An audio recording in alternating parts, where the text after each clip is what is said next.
आज अयोध्या में भगवान राम का भव्य मंदिर का निर्माण हो रहा है। भाइयों बहनों, भव्य मंदिर का निर्माण हो रहा है।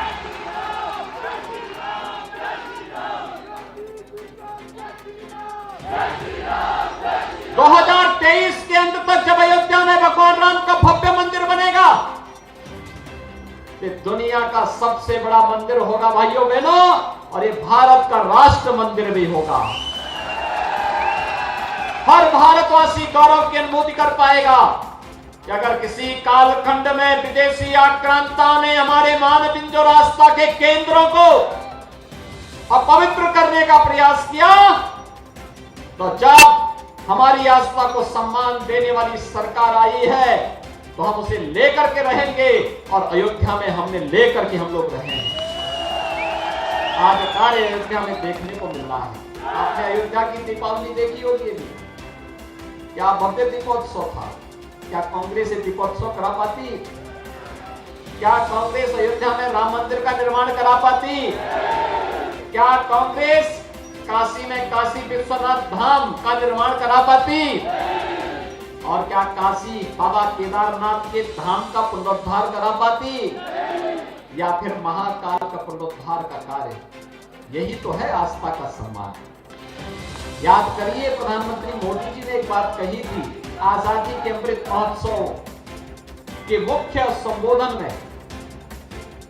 प्रधानमंत्री मोदी जी ने कहा था, देशवासियों का आह्वान क्या था? पंच प्रण के लिए।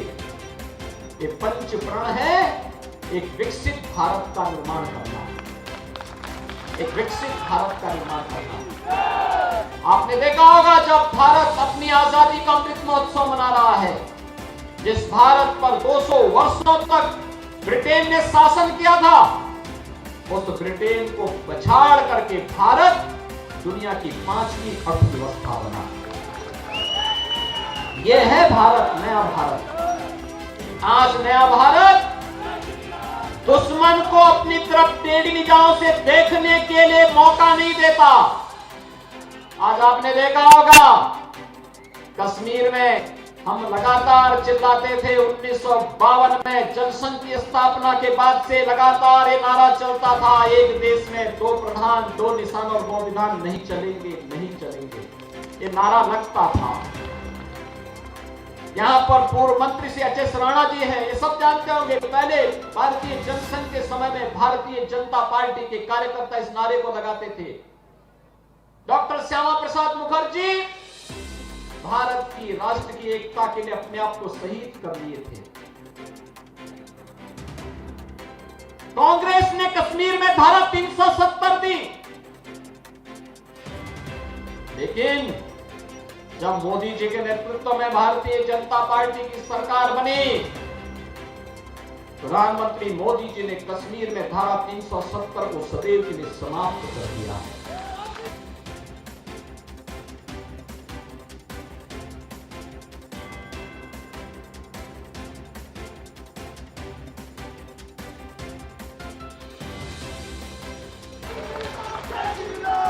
कश्मीर से धारा 370 समाप्त। कश्मीर में धारा 370 के समाप्त होने के साथ ही आतंकवाद के अंतिम ताबूत में भी कील ठोकने का कार्य कर दिया गया कि अब आगे से भारत के अंदर आतंकवाद के लिए कोई जगह नहीं होगी। और अगर किसी दुश्मन ने भारत की सीमा में घुसने का प्रयास किया या भारत के खिलाफ कोई षड्यंत्र किया, तो सर्जिकल स्ट्राइक के लिए हिमाचल प्रदेश के वीर योद्धा जवान तैयार हैं। दुश्मन की धरती में घुस करके वहीं जाके मारेंगे। भाइयों बहनों, ये नया भारत है। एक तरफ वैश्विक स्तर पर भारत का सम्मान में भी वृद्धि करना, भारत की सीमाओं को सुदृढ़ करना, भारत के अंदर भारत के प्रत्येक नागरिक के लिए शासन की योजनाओं का लाभ देना, भारत की आस्था का सम्मान करना, भारत के विरासत को आजादी के अमृत महोत्सव वर्ष में उन राष्ट्र नायकों का स्मरण करना, उनके स्मारक बनाना, भारत के अंदर एक विकसित भारत के लिए कार्य करना, और अगर कहीं भी गुलामी का कोई अंश रह गया है तो उसको सदैव के लिए समाप्त करना, ये भारतीय आज का एक नया संकल्प भारत का है। और इस नए संकल्प के साथ आप सबको जोड़ने के लिए आज हम सब आए हैं। और मुझे तो आश्चर्य होता है कि इस देवभूमि में कांग्रेस कैसे है। आप थोड़ा अनुमान कर लीजिए ना। उत्तर प्रदेश 25 करोड़ की आबादी का राज्य है, 403 विधानसभा है उत्तर प्रदेश में, और कांग्रेस के बाद कितनी सीटें मालूम है? 2।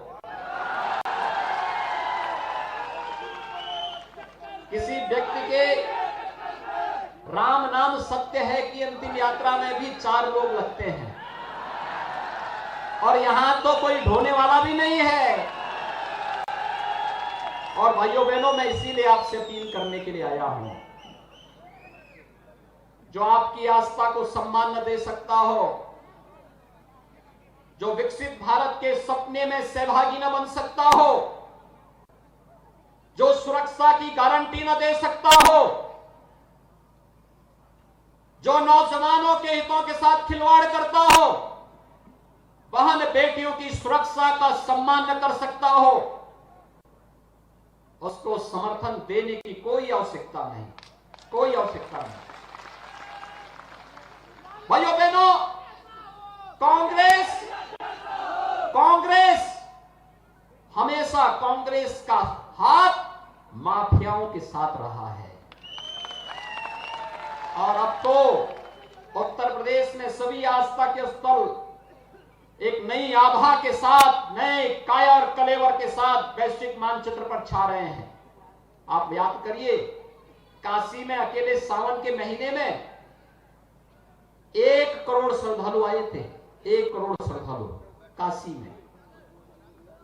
अयोध्या में देव दीपावली और इस पूरे महीने लगभग 1 करोड़ श्रद्धालु आए हैं। अनुमान कर लीजिए, एक वैश्विक स्तर पर छा रहा है। एक तरफ आस्था का सम्मान, इंफ्रास्ट्रक्चर का विकास, और दूसरी तरफ माफियाओं के खिलाफ अभियान उत्तर प्रदेश का आप सब जान रहे होंगे कैसे हम लोग चलाते हैं। बेरोक टोक चलता, वहां तो धड़धड़ा करके चलता है भाइयों बहनों। और इसीलिए ऐसा ना हो कि कोई कमजोर सरकार आ जाए और वहां के माफिया फिर चोरी छिपे दुम दबा करके यहां छुप जाए, फिर यहां से अपनी इस शांत क्षेत्र को, देवभूमि को भी कलंकित करने का कार्य करे। ऐसा कोई भी कार्य मत करना। और इसीलिए आप सबसे अपील करने के लिए मैं आया हूं कि हमें विकास और राष्ट्रवाद के मुद्दे पर बिना झुके, बिना रुके, बिना किसी भी प्रकार की प्रवाह के बगैर कार्य करने वाली सरकार चाहिए, और वह सरकार भारतीय जनता पार्टी आपको देगी। और इसीलिए मैं आपकी अपील करने के लिए आया हूं, श्री संजय गुलेरिया जी को भारतीय जनता पार्टी ने अपना प्रत्याशी बनाया है।